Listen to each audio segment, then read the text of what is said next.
네, 오늘은 잘 될 때 잘하라 그런 제목으로 잠깐 말씀을 나누겠습니다. 잘 될 때 잘하라. 우리 사회에서 있을 때 잘해라 이런 얘기들은 많이 있는 것 같은데 오늘 제목은 잘 될 때 잘하라 그런 제목입니다. 우리 주위에 보면 힘들고 어려울 땐 예수를 잘 믿다가 잘 되면 바쁘다는 핑계로 게을러지고 주님과 멀어지고 세상 가운데 빠져드는 그런 사람들의 모습을 많이 봅니다. 실제 어떻습니까? 어려울 때 잘 믿다가 잘 되면 감사해서 어떻게 해야 돼요? 더 잘하고 더 잘 봉사하고 더 잘 헌신하는 모습, 우리 신앙의 모습이 돼야 되거든요. 근데 이 사람들이 잘 되면 돈 버는 재미에 빠져가지고 주님과 멀어지고 빠지고 게을러지고 이런 모습 많이 보는데요. 오늘 이스라엘이 바로 그런 모습이었던 것을 오늘 본문은 우리에게 말씀해 주고 있습니다. 1절 같이 볼까요?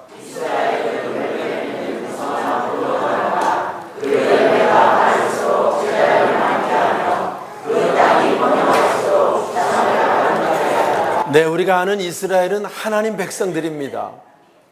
하나님 은혜 가운데 사는 자들입니다. 그래서 하나님께서 그들을 축복하셨습니다. 그래서 여기 있는 대로 이스라엘은 열매 맺는 무성한 포도나무라. 잘 되는 거지요, 와서. 그래서 그 열매가 많을수록 어떻게 해야 돼요? 그들은 하나님을 더 잘 섬기며 하나님을 더 영광 돌려야 되는데 여기 보니까 그들은 열매가 많을수록 제단을 많게 했다. 땅이 번영할수록 주상을 아름답게 했다. 잘 되게 할수록 하나님께 더 헌신하는 게 아니고 세상에 있는 것들을 더 아름답게, 그 당시 바알 신들의 주상을 더 아름답게, 그리고 바알 신을 섬기고 일월 성신을 섬기고 태양신을 섬기고 온갖 제단들을 더 많게 하고 이제 이렇게 되는 모습을 우리가 보게 되고요. 그래서 이스라엘 역사가 우리가 새벽에 성경을 쭉 통독하며 읽어오는데요, 늘 고난의 역사고 힘든 역사고 하나님 백성인데 하나님 축복 가운데 사는 건 얼마 안 되고요, 시련의 역사들을 우리가 함께 읽게 되는데 그 이유가 바로 이런 부분들이었다는 거예요. 하나님 백성이면 하나님을 잘 섬기고 잘 되면 더 그분께 감사하며 헌신해야 하는데 어려울 때 믿다가 잘 되면 다른 세상으로 돌아가고 세상에 빠지고 거기 집착하고 잘 된다는 부분은 이제 세상에 있는 것들이 잘 된다는 말이겠지요. 장사하는 사람들이 장사가 잘 된다는 말이겠지요. 사업하는 사업이 잘 된다는 말이겠지요. 그러면 감사로 헌신해야 하는데 어떻게 된다는 거예요?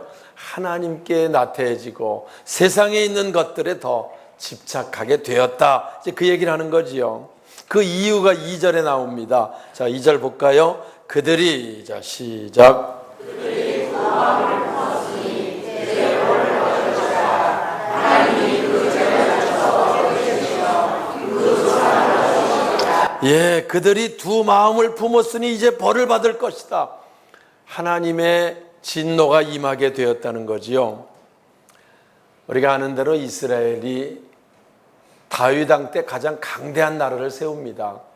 그래서 온 팔레스타인 전체를 지배하는 패권 국가로 다윗 왕이 이스라엘을 세우는데요, 그 아들 솔로몬, 다윗 40년 통치하고 그 아들 솔로몬 역시 40년 통치를 하고요, 솔로몬 말기 때 솔로몬이 나라들은 너무 많고 그 나라를 다 관리를 잘 하려니까 각 나라에 있는 여인들을 자기 아내로 삼아서 결혼 동맹을 맺게 되고요. 그렇게 되면 이제 사돈 간의 나라가 되니까 배반하지 않고 잘 될 것이다 해가지고 솔로몬이 많은 이방에 있는 여인들을 아내로 맞이합니다. 솔로몬이 왕권이 튼튼할 때는 문제가 없었는데 솔로몬이 늙어지고요, 젊은 부인들이 자꾸 솔로몬한테 우리나라가 이제 섬기던 신이 있는데 그걸 좀 섬기게 해주세요. 우리가 섬기던 신이 있습니다. 종교는 자유가 있는 거 아닙니까? 자꾸 얘기를 하는 거예요. 그래서 솔로몬이 된다 그랬겠어요? 안 된다 그랬겠어요? 안 된다고 얘기를 했는데 나중에 늙어지니까 자꾸 얘기하니까 귀찮아가지고 아이고, 그래 그럼 너만 섬겨라. 전파는 하지 말고 뭐 이런 조건을 달았겠지요 이제. 그래가지고 예루살렘 그 성에 우상들의 산당들이 만들어지기 시작하는 거예요. 그래가지고 만약 하나님이 경고함, 솔로몬아 너 어찌 이럴 수 있느냐, 하나님이 이렇게 축복하셨는데 부귀영화 누리면 이게 무슨 짓이냐 라고 얘기를 하면서 경고합니다. 네 나라가 둘로 나뉘어질 것이다. 그 말은 그때 회개하고 돌아오면 되는데요, 네 아들 때에 나라가 나뉘어질 것이라고 얘기를 하니까 뭐 내 아들 때는 내 아들이 알아서 할 일이지 내가 뭐 그것까지야 이렇게 하고 넘어가요. 그리고 이제 그 아들 르호보암이 왕이 되자마자 우상 숭배 문제 때문에 서로 싸우고 하나님만 섬겨야 된다, 아니 가나안에 와서 가나안 방식도 쫓아가야 된다, 뭐 의견이 분분해지고요. 그래서 결국은 나라가 10지파가 떨어져 나가서 사마리아 중심으로 북이스라엘을 세우고 유다와 베냐민 지파 중심으로 예루살렘 중심으로 남쪽 유다 왕국을 세워서 나라가 나뉘어지는 거예요. 하나님 말씀하신 대로. 그래서 북이스라엘의 10지파 거의 다 12지파 중에 10지파가 나갔으니까요. 많은 사람들이 넓은 땅을 가지고 사마리아적 중심으로 북이스라엘을 세웠고요.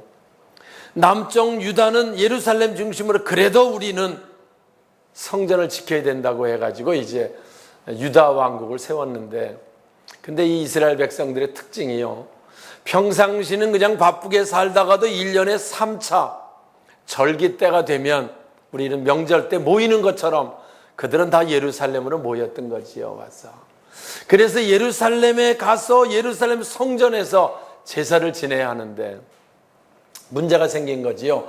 유다와 베냐민 지파는 뭐 가서 제사를 지내면 되는데 이 사마리아 중심으로 떨어져 나왔던 나라들이 예루살렘으로 제사 지내러 간다고 우르르 가기 시작하면 나라가 겨우 세워가는데 흐트러질 것 같으니까, 그러니까 그때 여로보암 왕이 금송아지를 세우는 사건이 나옵니다. 그게 뭐냐 하면 베델리라고 하는 곳, 사마리아를 수도로 삼았는데요, 야곱이 여기에서 하나님을 만나지 않았느냐, 하나님 만나러 가는 건데 제사 지내러 가는 게 이 베델이 진짜 하나님 계신 곳이다, 예루살렘이 아니고. 창세기 우리 알잖아요. 베델이 그 야곱이 하나님 축복을 받고 형 에서를 피해서 외삼촌 라반 집으로 도망가다가 베델에서 노숙하는데 거기서 꿈을 꾸다가 하나님을 만나잖아요. 와서.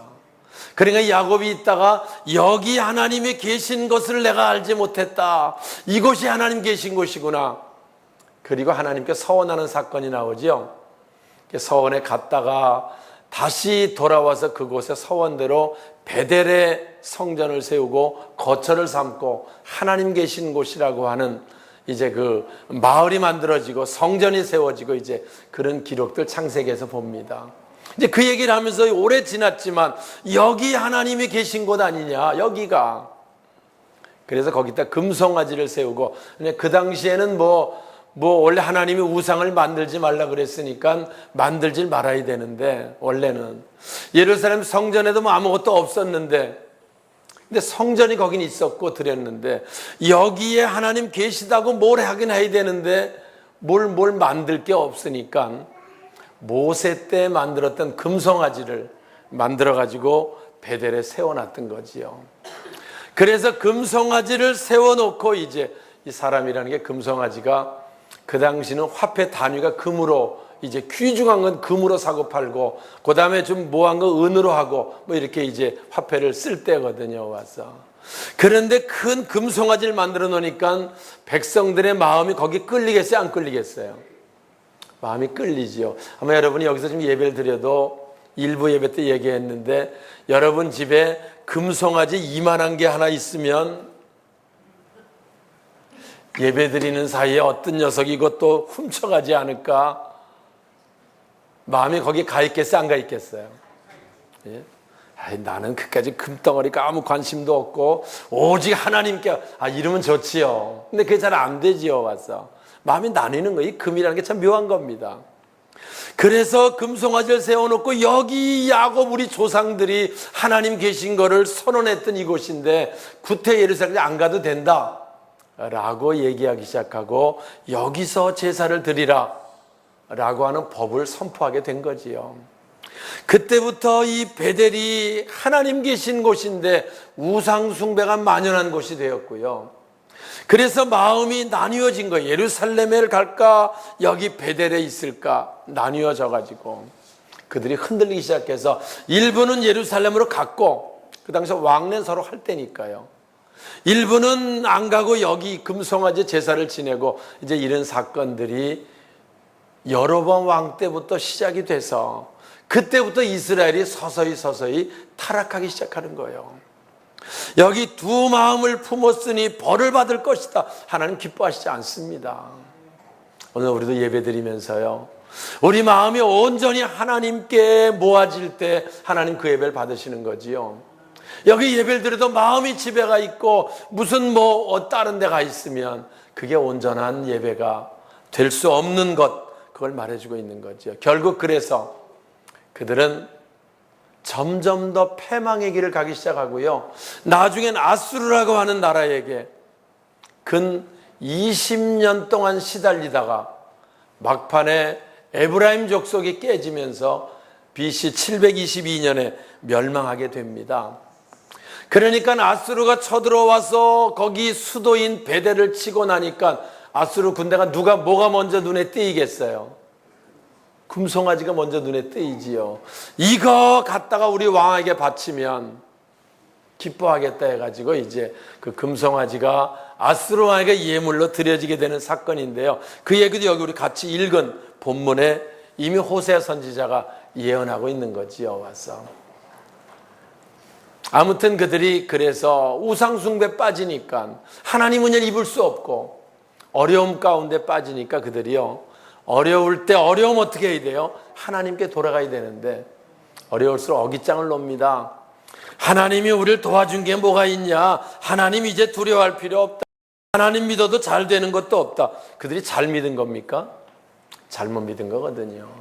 두 마음을 품고 있는 건데 그런 마음을 하나님께로 돌리면 회복하는데 그게 선지자의 외침입니다. 주의 종들의 외침이에요.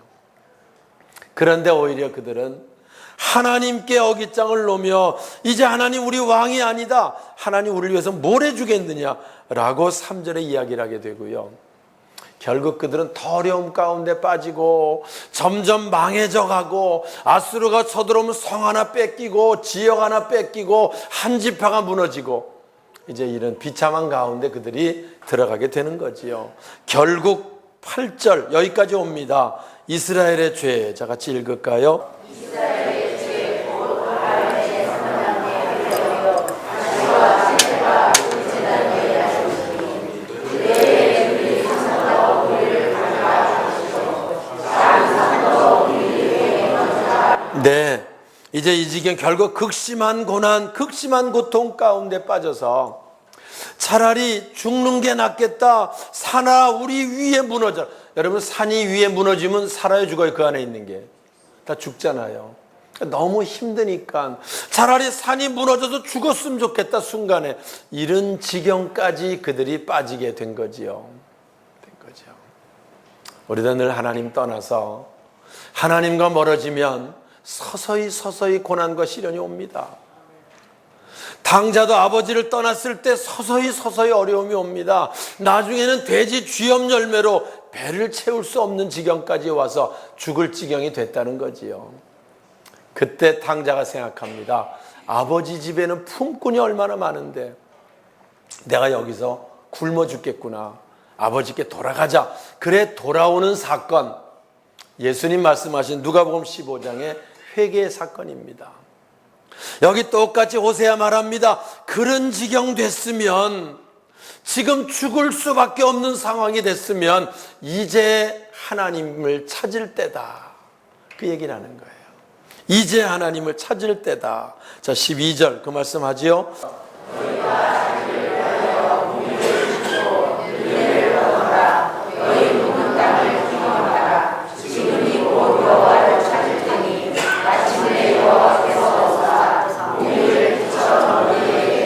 네, 호세 선지자 얘기합니다. 너희가 지금 묵은 땅을 기경하라, 갈아엎으라는 거예요. 와서 지금까지 살아왔던 삶의 방식을 갈아엎으라는 거예요. 와서 우리가 어제 설명절 예배 드리면서 예배를 드리며 우리가 새 출발, 새롭게 시작하자, 구습을 버리고 새롭게 시작하자라는 메시지를 함께 우리 온 가정마다 나누었습니다. 묵은 땅을 기경하라, 새롭게 갈아엎으라는 거예요. 와서 그리고 지금이 곧 여호와를 찾을 때다. 할렐루야. 그렇습니다. 힘든 일이 있을 때 그때가 하나님 찾을 때입니다. 어려워서 내 힘으로 뭐 할 수 없을 때 그때가 하나님 찾을 때입니다. 질병의 문제로 내가 죽을 지경이 됐을 때 그때가 하나님을 찾을 때입니다. 하나님을 찾으면 여기 뭐라고 말씀하세요? 찾을 때니 마침내 여호와께서 오사. 하나님 어떻게 하신다고요? 오신다는 거예요.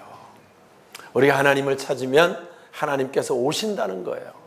우리 가정에 하나님을 찾으면 하나님이 오신다는 거예요. 뭐하러 오십니까? 구원시키려고 오시죠. 뭐하러 오십니까? 낫게 하시려고 오시죠. 회복시키려고 오시죠. 새롭게 하려고 오시죠. 사랑하는 여러분, 오늘 이 말씀이 우리의 삶을 통해 자리 잡을 수 있기를 주님의 이름으로 축원합니다.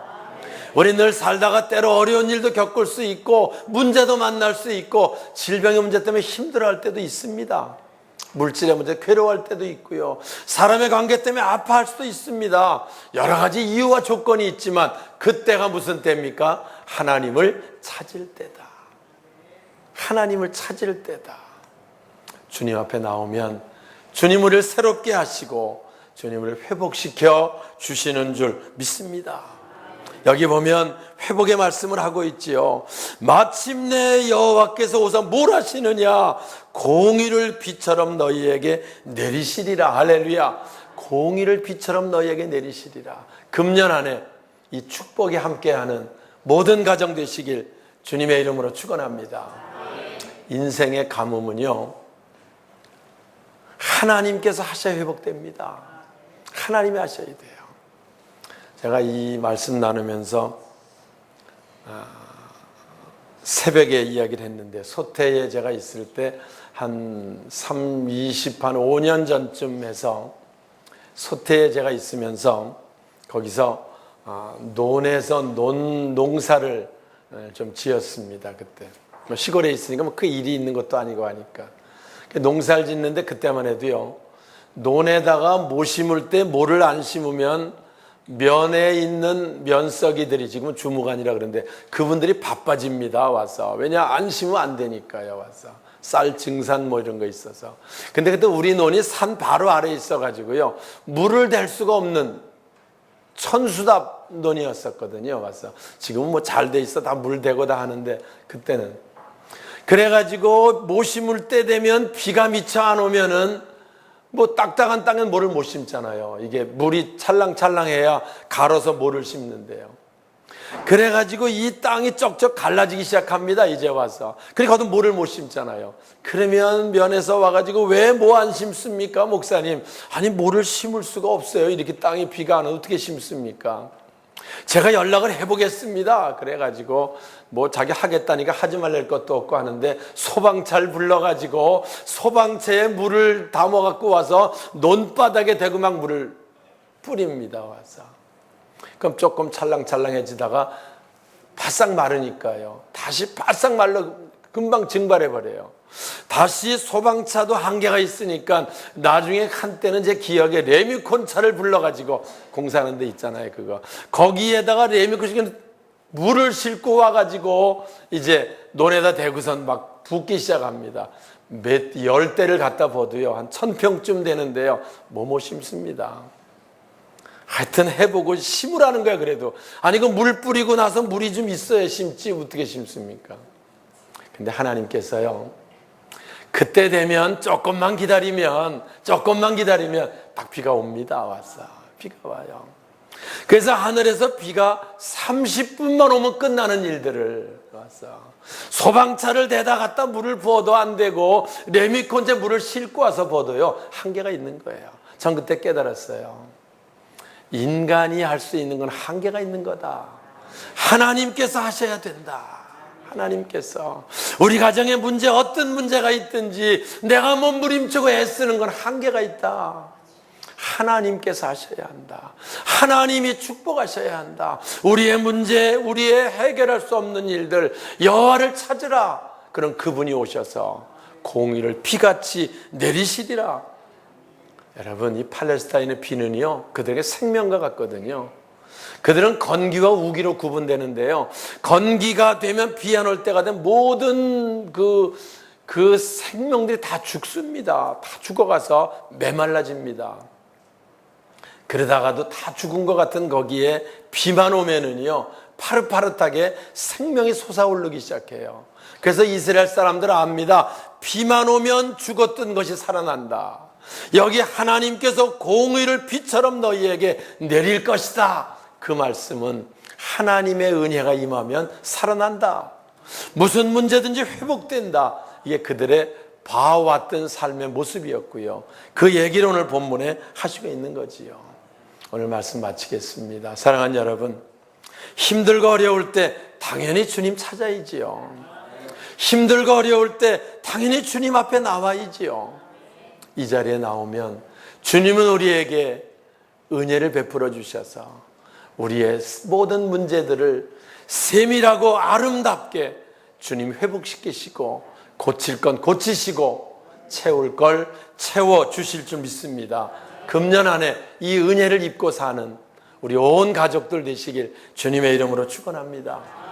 또 한 가지, 잘 될 때는, 바쁠 때는 내가 너무 바빠서 신앙생활 제대로 못하겠다. 이거 수준 넘어서야 돼요.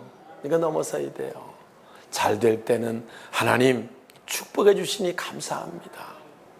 내가 주일날은 세상 모든 것 제하고 하나님 앞에 나와 내 사명 감당하며 교회 와서 내가 헌신할 거 헌신하며 충성하는 금년 52주 생명 걸고 지키는 우리의 가정이 되게 하여 주시옵소서 결단으로 출발하면 하나님께서 모든 문제를 해결하시고 더 잘 되게 하셔서 금년 한 해가 형통하며 감사하며 평안하며 아름다운 한 해가 될 줄 믿습니다.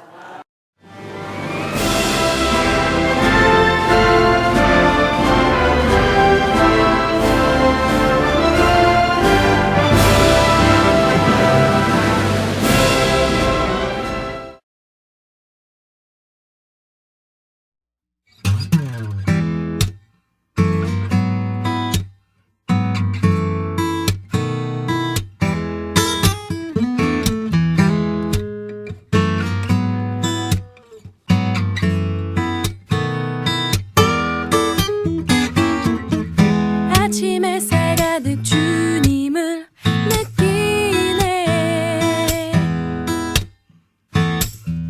저녁 노을 속에 주님